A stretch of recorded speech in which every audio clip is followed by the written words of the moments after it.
Welcome back. It is 6:21 right now. Twitter users targeted in a cyber attack. Hackers netted thousands of dollars in the Bitcoin scam. So how did it happen, and can these cyber attacks be prevented? Tech consultant and host of Think About This, Shelly Palmer, joins us now. Shelly, good morning. And Shelly, this is a major problem for Twitter. I mean, you're having these people that are giving Bitcoin as no central bank. They can't get this money back. Well, look, the hacking part with the Bitcoin is the least of anybody's worries, because people are saying that if Twitter is hacked, especially high-profile accounts, in this case you had Elon Musk and Jeff Bezos and Bill Gates and Joe Biden and Barack Obama. These are very high-profile accounts. And people are speculating that if you were to have tweets that were, let's just say, hey, sorry about the nuclear war we're about to start, or make a comment about the stock market, you could move worlds, you could move the market, you could, scare people, you could tank whole industries. And what's fantastically interesting about this Twitter hack is that it really wasn't a technological hack. People think of hackers and hacking as technology, but this was socially engineered. And what that means is they basically bribed employees, they got their login information, and then they used it. And the teachable moment here, the thing that everybody can take away from this Twitter hack, the important part, is that this is where you are vulnerable. People are changing their passwords and using long passwords, and sure, that's all great.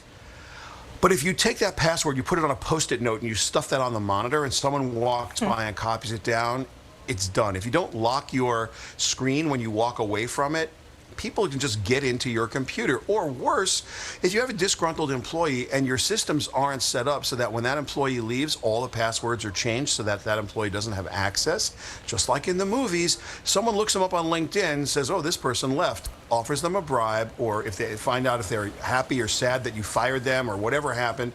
It's people that are easy to hack. Technology is really hard, but people are less hard to hack. So the big news here is, for everybody, Twitter's going to try and take care of this. They're going to lock it down. However they figured it out, they have a big security group inside of Twitter.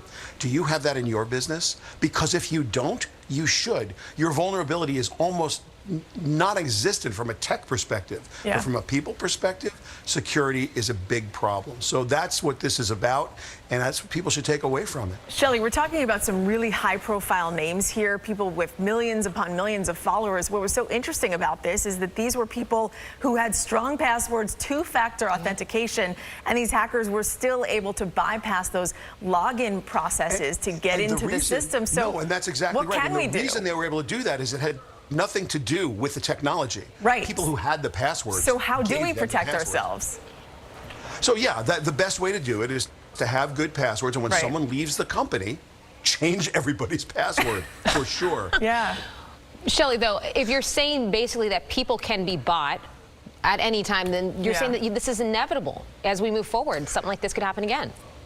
There are only two kinds of companies in the world: companies that have been hacked and companies that don't know they've been hacked. That's it. There's nothing else.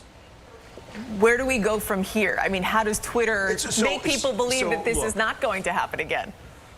No, first of all, this is going to happen. I think we have to understand that what you see in social media, at this point, you have to be very sure before you react or respond. You have to make sure it's real by verifying and checking. That's never a bad idea anyway, not just to respond. And two, you have to be vigilant right now. There are security protocols. You should learn about them. And believe me, the big tech companies do it and they're still vulnerable. You don't do it in your environment because you don't think it's important. It is. Shelly, thanks so much. Great advice. We'll see you soon. Alrighty.